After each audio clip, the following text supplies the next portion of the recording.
It's time now for Health Fitness Broadcast with Sherri, a show covering the hottest fitness topics and latest health issues. And now, here's your host, Sherri Horner. Welcome to the show, everyone. Today's show, of course, is exciting for everyone because our guest today is international fitness expert Tim Keightly, and Tim joins us from Texas today. Tim, welcome to the show. Thank you. It's a pleasure to be on board. Thank you so much for offering all of your information. We have so many great experts, and that's what it takes, getting the latest and greatest from each expert, and that's what's so informative and entertaining on Health Fitness Broadcast. So thank you for joining us. I'd like to talk about fun and fitness today, one of your favorite topics, I'm sure. Very much so. And how we can keep things fun when it comes to fitness, not only for the new to fitness individual or the fitness enthusiast, but also for the fitness trainers. So I was wondering if we could start out and if you could give me some tips or give us some ways that we can make fitness fun just for someone starting out, just beginning to exercise, because if they are, most likely for most of their life, they didn't like exercise, so they're doing it because they were told to by the doctor, or they just got tired of feeling the way they're feeling and they want to feel better, but they really don't like to exercise. They just want the feel-good part. I fully understand. There's a wonderful saying that goes with that, which is that people don't stop playing because they get older because they stop playing. I like that. Making it fun is really important. And when you consider what most people feel coming into a gym, how intimidating it is, and also the fact that exercise to them is something to be endured rather than enjoyed, the idea of making it fun, probably the simplest answer is to say variety. Mix it up. So we're not repeating the same old every day. And then also have rewards for it. If you do go to the gym and you do achieve your goals, then your reward might be that you buy yourself something, you go out and do something you wouldn't normally do. But you've got to have a goal, you've got to have a reward to it, and you've got to try and take your mind off it. We spend enough hours during the week being stressed. So immediately for new people, have variety, and then make sure you spend time with them so they have the confidence to go and do what they're doing. Okay, good variety. I like that. And everybody likes variety. Change does the body good and the mind also. Variety. I like that. So what about someone who has been exercising? And of course, what comes to my mind first, Tim, would be cross-training. But someone that has been exercising for many years, any tips that you can give them to change it up, variety? Yeah, very much so. First, if you know what you're doing, then do it. And if you don't, seek help. It always makes sense to get really good advice on this. But generally, if you just put it into simple terms, if you work out, after about 4 to 6 weeks of repeating the workout, your body adapts, you plateau, and generally you don't get the results. So even if you are even if you have been training for a long time, think to yourself, every month to 6 weeks, I need to switch it up somehow. Maybe that's go take a class you wouldn't normally do. Maybe it's go to the greatest gym in the world, which is outside. Maybe go join the running club if you've always run on the treadmill indoors. And then along with your training, there's lots of things you can do with it. One is you can suddenly change up from training in the morning to the evening. You can build it in at any time you like, but I will say add variety and don't get stuck in a rut because your results will get stuck in a rut. I like that. I think we should write that down. Don't get stuck in a rut because your results will get stuck in a rut. Yeah, let's publish that somewhere. I like that. So, okay, what about the trainer? You know, there's a lot of trainers that could be listening and, you know, they're thinking, okay, we get in a rut, you know, where we're dealing with so many new people coming into fitness, and then you're going through the same motion, so to speak, even though they're different people with different workouts, but explaining the same things over and over again. How can trainers keep it fresh and fun? It's actually, of all the people you've mentioned so far, the hardest one to make it fun for is the personal trainer or even the Group X instructor. It's because you repeat what you do hourly, on the hour, every day, week, month, year. And if you take a quick look at what does a personal trainer do, you're not just creating exercise. 1 minute you're a priest, you're a social worker, you're a counselor, you're a lawyer, you're everything. And it can be very stressful because you listen and give advice and you give your energy and don't always receive it back. So one or two good ideas that I've seen that have really helped me, because I don't have a big attention span, so I need help, was perhaps to have a lucky dip bag, as we call it here, or back in the UK it used to be called a lucky barrel. And that is where you might put in 3 or 4 different types of workout, and you ask your client to pull out the workout. So every now and again you spice it up. So, for example, Monday, Wednesday, Friday, you might be working with your client, and rather than do the same Monday, Wednesday, Friday, maybe they pull out something, and today's workout is no longer what you planned. It might be that it's an outdoor workout. It might be we're just going to focus on partner exercises where we do nothing but exercises that take 2 of us. And then on top of that, particularly for personal trainers, is do some group work, or if you want to be as crazy as I have in the past, go throw on a costume, go and teach fun classes, go and put an afro wig on and do whatever you want to do. But the best form of marketing for a personal trainer is to be seen doing what you're doing with people who love it. So spice it up and have some fun. That's good. Spice it up. Now you're very entertaining, and I've seen some photos of you wearing wigs and different costumes. And so I was wondering if you're kind of like that circus clown, Tim. Do you have a bag that you carry around and you have wigs and noses and big shoes and different shirts and ties and all kinds of masks and funny things to wear? Do you carry that bag around with you, or do you pre-plan it like, okay, I think on Thursday I'm gonna dress like this and act like this and really entertain and have fun? Well, it depends, because obviously if you're the police asking me, then I need disguises to get away anyway. But yes, I do. I have a lot of the stuff, partly because, do you know what? It's actually easier to be entertaining when you put on a mask and pretend to be something else, which is what actors do, particularly if you're not such an outgoing person. Secondly, when you do that, it attracts attention, creates awareness for what you do, and identifies what you're doing. So some people love it. An overriding feeling I have for our industry is that fitness is what we use as our means to help people get where they want to go, but I actually believe we're in the entertainment business. Because in 168 hours, we generally only see our clients for 1, 2, or 3 of them. They don't want to be stressing, they want to enjoy it. So how can we entertain their mind? So personally I do it because I'm quite outgoing. I will dress up, I will do the funny classes, the funny outfits. Not everybody has to do that. Entertaining could be that you work with that person. You could play I Spy when you're on the treadmill with them. You can play risk and reward games that way. Entertainment could simply be, let's educate my client on an area of the body or an exercise they were very interested in. But just liven it up, spice it up, and have fun with it. You know, it's not going to do any harm. I like it. You have a lot of great ideas and information to spice it up, and that I think especially can be very exciting for a group fitness instructor, or very frightening. How do I make it fun? And if I've made it fun, how do I make it more fun? And that's exciting to do that with a group fitness class, like you said, and to keep them coming back, because they know what they're going to expect as far as the exercise. But to spice it up, like you said, I like that, spice it up. So I want to talk about where you got this enthusiasm for having so much fun. Now you were in the British Royal Marines, and then your education is in psychology and what else? Psychology, communication. Okay, so there you go. So you really pursued something great. But in all that put together, I want to ask, one, if any influences, any other people had influence on you, and two, the Marines. I mean, those are usually tough, focused, people. Yeah. You don't think of Marines being fun, fun kind of people. So how did you and your personality work through the Marines and through school, and then end up doing what you're doing? So with all that said, the influences in your life and how did you survive in the Marines? Well, I would say that the biggest influence is the same with every individual. It's your home life. I'm one of a typical Irish family of more kids than I can care to remember. So we had to be entertaining, out loud. We had to stand out just to get a knife and fork to sit around the dinner table. So it was that type of upbringing, which at the time was strange, but now I'm glad we did it.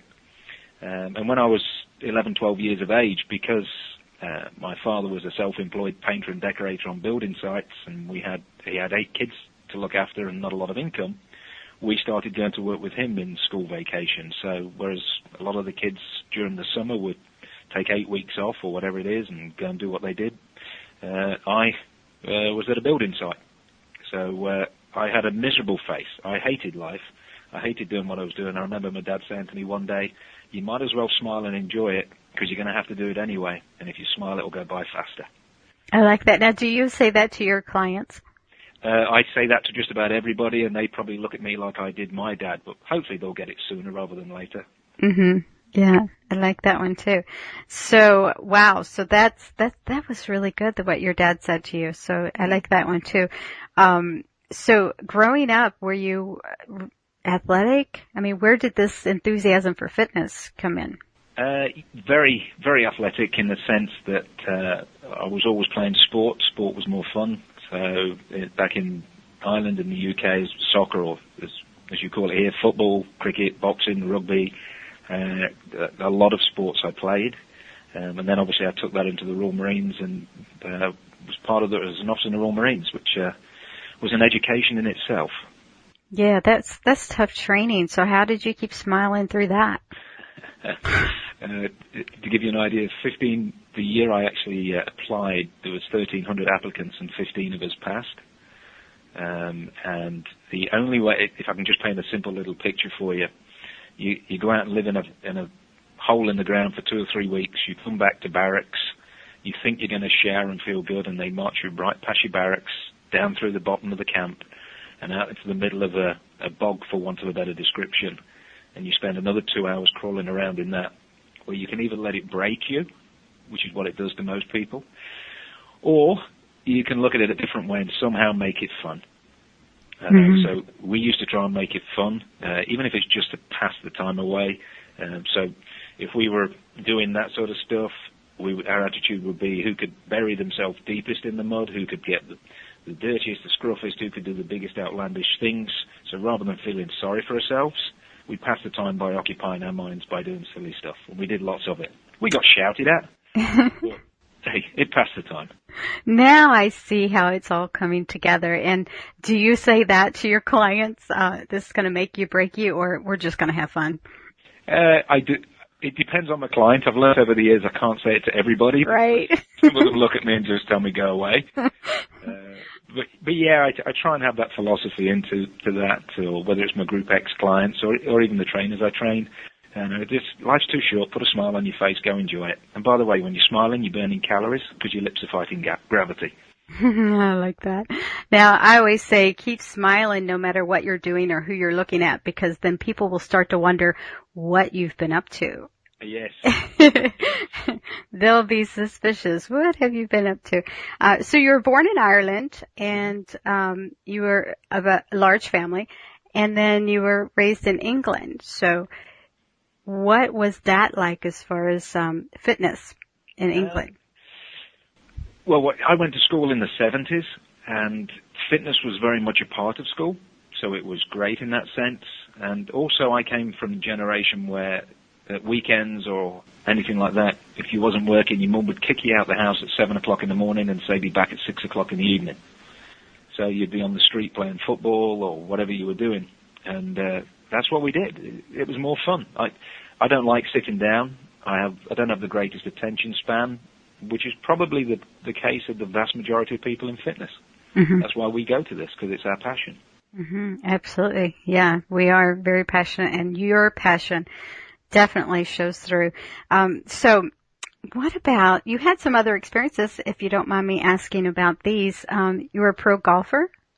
Yes, I fell into the ranks of being a professional golfer, which when people get to know me, look at me and go, I don't understand. Golfers are serious and focused, and you basically can't even sit still. But I suppose everybody's got a split personality in many ways. And somebody took me to a golf course one day.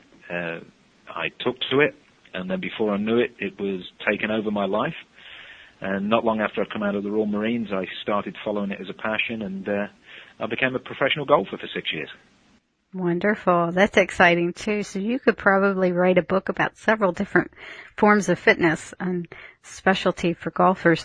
What about your experience as a stuntman? I knew you was going to ask that one.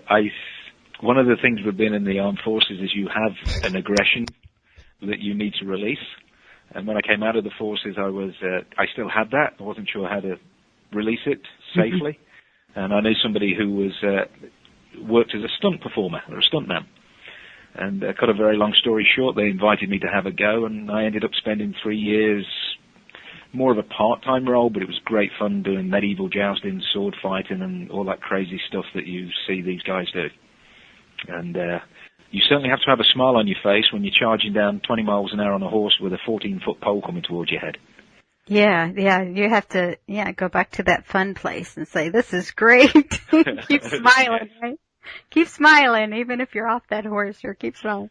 But you're pretty amazing, everything that you've done, and that's why I'm excited about having you on today to share all this information, because, trainers, especially, like you said, we get in that rut, and then I've seen many, many times, and you probably have over the years, many trainers that get burnt out, and then they just move out and they go into another career that is not as satisfying.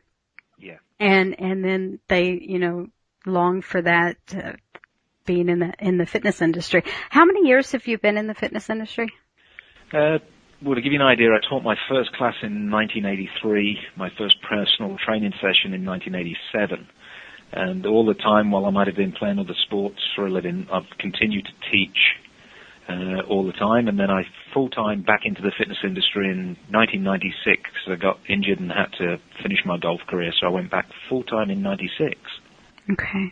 Okay, so you have a lot of experience teaching, doing a lot of drills, circuits, different type of boot camp type things. And then I want to ask if you will share the story about your very first aerobic class that you taught. I will, and I'll try and keep it as short as I can. When I came out of the Royal Marines, I wanted to do a job that was free and easy, so working in the health club seemed to make sense. So I applied for a small gym, we'd call it a mom and pop gym. All I'll say is I was liberal with the truth on my resume about teaching classes.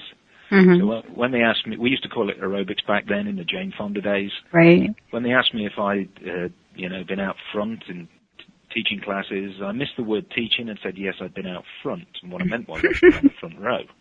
Probably only about 3 times. And when they took me on board, they did a great onboarding. They let me take every class in the club for a whole week.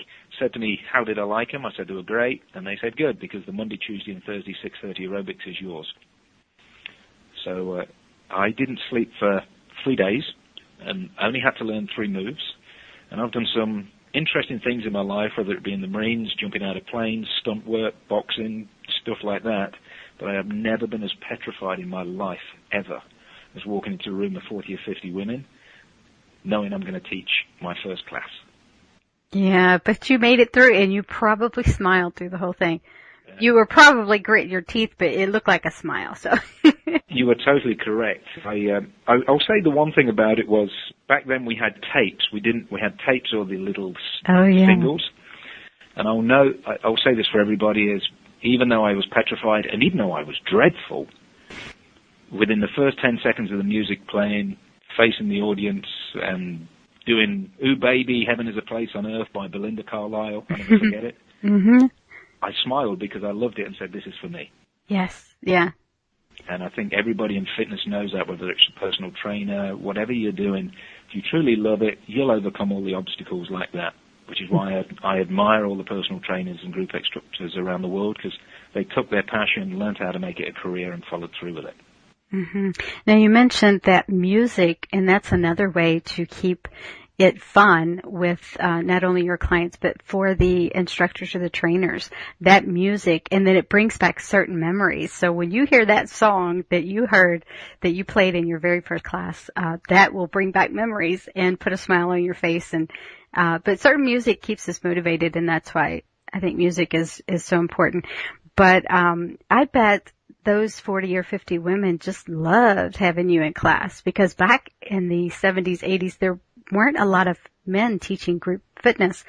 And when a nice-looking man came to teach, I'm sure I've seen it in different fitness centers, the women kind of went wild. So I bet they did have fun with you in class.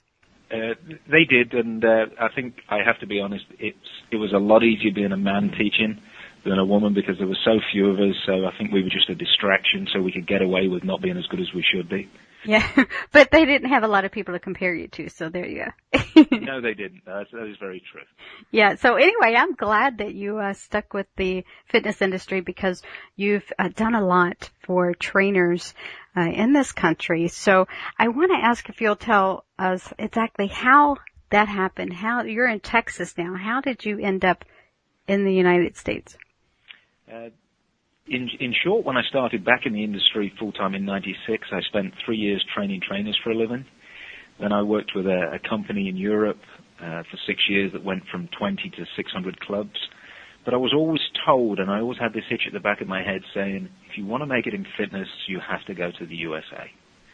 Because USA is where fitness started. Mm-hmm. So I had an opportunity to work on the East Coast. And I eventually said, yes, let's go do it. So I worked for 5 years on the East Coast. I worked for a year on the West Coast.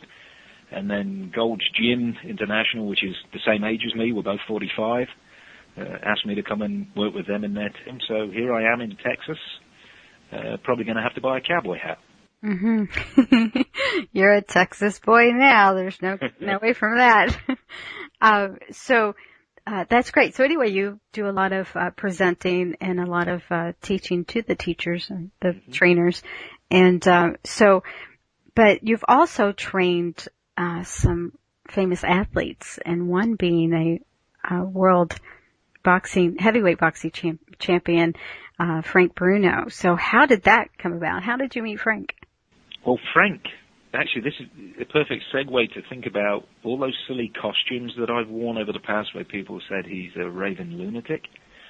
There was a one-day, 1 mile walk in the UK where 90,000 people got together and did a 1 mile walk for charity.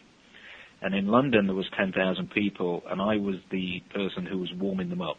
And I was there in a silly bright clown's outfit on stage with a big afro wig. Frank Bruno happened to be the official starter. What happened was I got a phone call a week later. I won't say what I said on the call because I did not believe it was Frank Bruno's agent, but it turned out to be.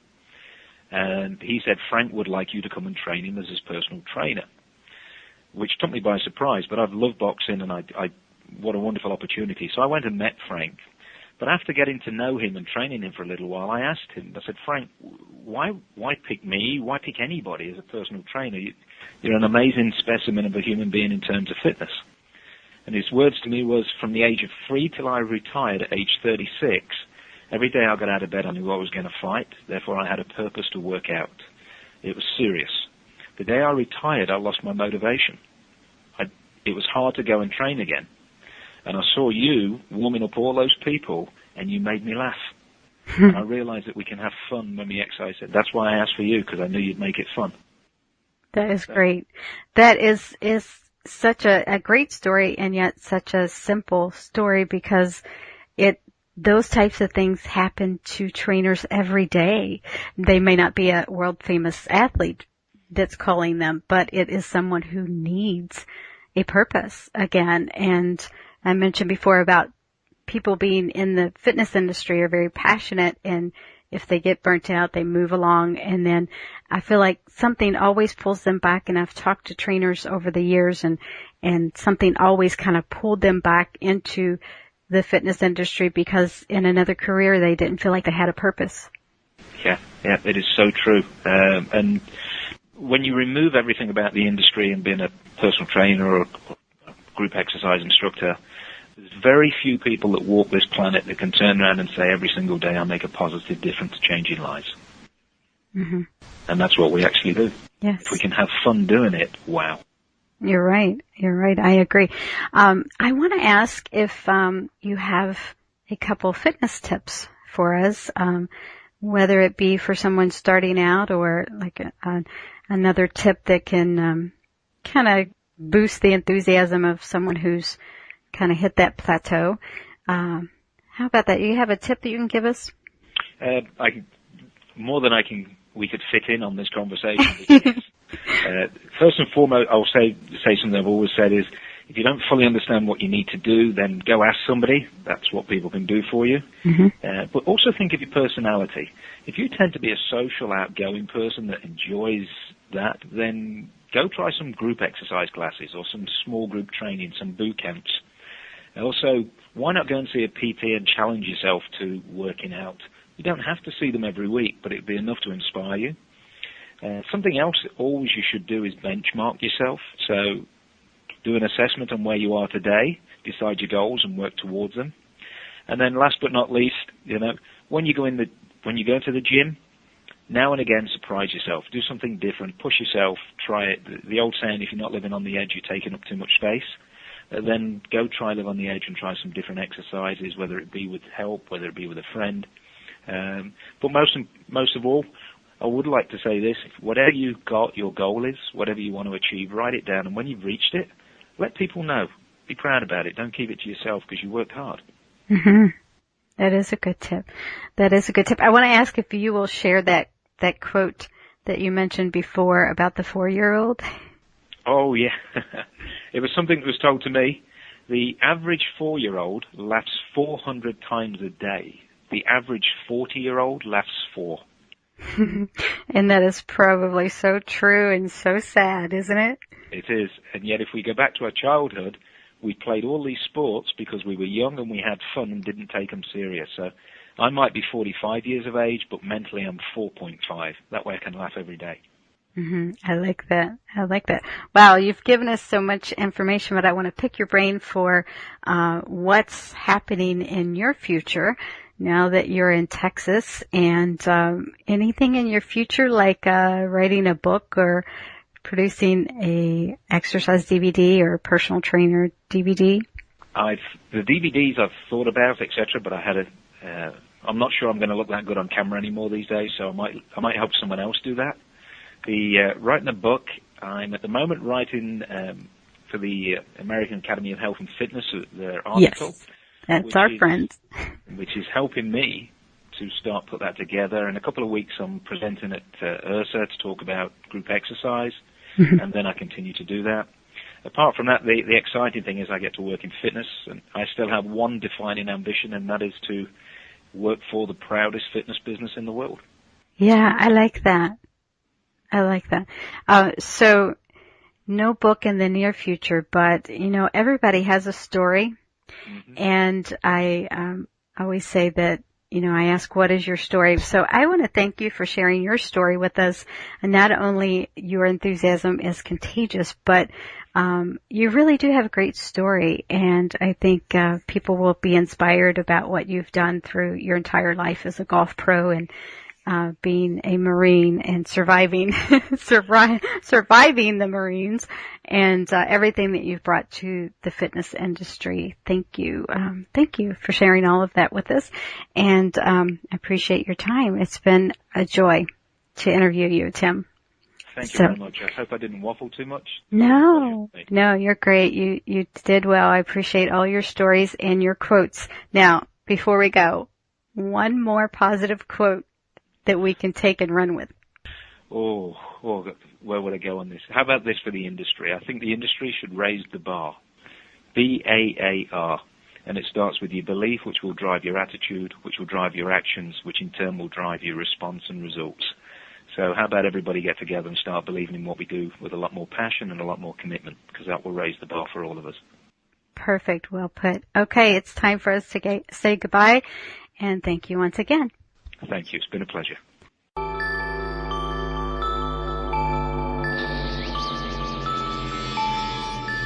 As we say goodbye, I'd like to remind you to take some time to relax, to reflect back on the success of your day. Enjoy that good, positive feeling of knowing you're doing everything you can to take care of your health.